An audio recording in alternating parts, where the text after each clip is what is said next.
उपमंडल के तहत आने वाली ग्राम पंचायत ढाबण के डडोह गांव निवासी दंपति ने सिविल हॉस्पिटल सुंदरनगर पर डिलीवरी में लापरवाही बरतने के आरोप लगाए हैं। धनीराम और उनकी पत्नी अर्चना ने इस संदर्भ में मुख्यमंत्री सेवा संकल्प पर शिकायत दर्ज करवाने के साथ ही स्वास्थ्य मंत्री डॉक्टर कर्नल धनीराम शार्डिल को ईमेल के माध्यम से शिकायत भेजकर कार्रवाई की मांग उठाई है।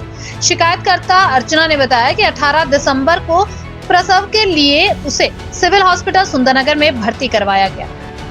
26 घंटों तक वो दर्द से कराहती रही, लेकिन उसकी डिलीवरी की तरफ कोई ध्यान नहीं दिया गया। परिजनों द्वारा सिजेरियन का निवेदन करने के बाद भी नॉर्मल डिलीवरी ही करवाई गई। 19 दिसंबर को डिलीवरी हुई तो बच्चा बाहर नहीं आ रहा था।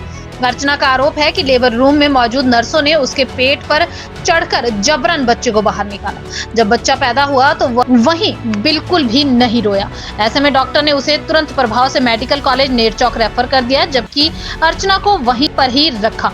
23 दिसंबर को उपचार के दौरान इस नवजात की मौत हो गई।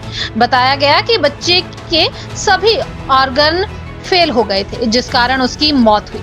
अर्चना का कहना है कि डिलीवरी से पहले उसके बच्चे के गर्भ के सभी टेस्ट सामान्य थे। डिलीवरी करवाने के दौरान जो कोताही बरती गई, उसी कारण उसके बच्चे की मौत हुई है। जैसे मैंने उनको बोला कि मेरे को पेन हो रहा है, मेरा सिजेरियन कर दो, मेरे को रेफ़र कर दो, तो उन्होंने कि नहीं ये नॉर्मल होगा, चुप रहे। तो उन्हें हमारी जान खा दिया रो रो के। बस इस तरह से बिहेव, ना किसी को बाहर आने दिया, ना किसी को अंदर आने दे रहे थे, ना उन्होंने डॉक्टर को बताया। 7:30 बजे जैसे डिलीवरी, 15 मिनट में उन्होंने मेरी डिलीवरी करवा दी। वो ज़बरदस्ती वाली डिलीवरी थी और पेन मुझे नहीं था। तो जैसे कि लास्ट में जब बच्चा बाहर नहीं आ रहा था तो उन्होंने पेट पे चढ़ के उन्होंने उसको बाहर निकाला और ज़बरदस्ती निकाला। उसके बाद ना मेरा बच्चा रोया है ना कुछ, और उसके बाद उन्होंने मशीन में डाला और उसको एकदम से मेडिकल रेफ़र कर दिया। अगर इतने 9 महीने के टाइम पीरियड में मेरे बच्चा बिल्कुल हेल्दी था, उसके हार्ट, उसकी किडनी, उसकी माइंड, हर चीज़ डेवलप हो चुकी थी। तो लास्ट टाइम में ऐसा क्या हो गया कि मतलब वो रोया ही नहीं, उसके ऑर्गन्स ही फेल हो गए। तो ये तो गलती उन्हीं की है ना। ये 26 घंटे उन्होंने लेट कर दिया। सुबह 6 बजे से मेरे पानी की जो थैली फट चुकी थी, तो उसी दौरान मेरे को या तो सिजेरियन कर देना चाहिए था या तो मेरे को ऑपरेट करना चाहिए था कुछ, पर उन्होंने ध्यान ही नहीं दिया। इसकी शिकायत मैंने 1100 के माध्यम से कंप्लेंट रजिस्टर करवाई है और डिजिटल के माध्यम से मैंने मेल करी है SMO सुंदरनगर को और डॉक्टर आलोक को और CC में हेल्थ मिनिस्टर को करी है, और जो हमारे विधायक हैं विनोद कुमार उनको करी है, और सुंदरनगर के जो विधायक हैं उनको भी करी है।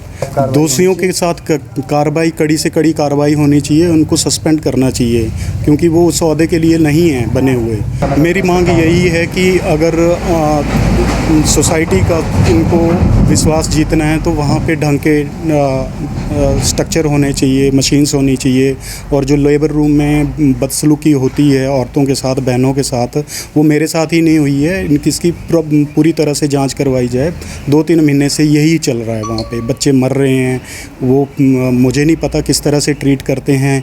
मेरी तो बदकिस्मती है कि मुझे बाद में ये चीज़ें पता चली कि यहाँ पे इस तरह का ही माहौल होता है। तो उन्होंने बोला कि ठीक है, हाँ बात ऐसा हुआ है कि जैसे सोमवार की नाइट ड्यूटी पे 9 बजे तो डिलीवरी तो हो गई थी, 8 बजे 8 के आसपास डिलीवरी हुई थी।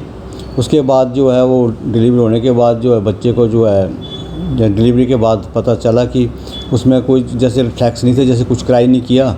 उसके बाद उन्होंने कुछ ट्रीटमेंट दी है, लेकिन मेरे को अभी इसके बारे में कुछ अभी रिटर्न में कुछ आया नहीं है। लेकिन उनको जो उनके बच्चे के जो पेरेंट्स थे और दूसरे रिलेटिव थे, उन्होंने कंप्लेंट किया SMO सुंदरनगर को। तो जैसे मैंने उनको बोला कि जैसे कंप्लेंट होगी तो उसकी इंक्वायरी करने के लिए बोला, जो फैक्ट फाइंडिंग रिपोर्ट जो होगी तो उसके बाद इसके बारे में पूरी तरह से बता पाएंगे कि एक्चुअली हुआ क्या है। उज्जवल हिमाचल के लिए मंडी से उमेश भारद्वाज की रिपोर्ट।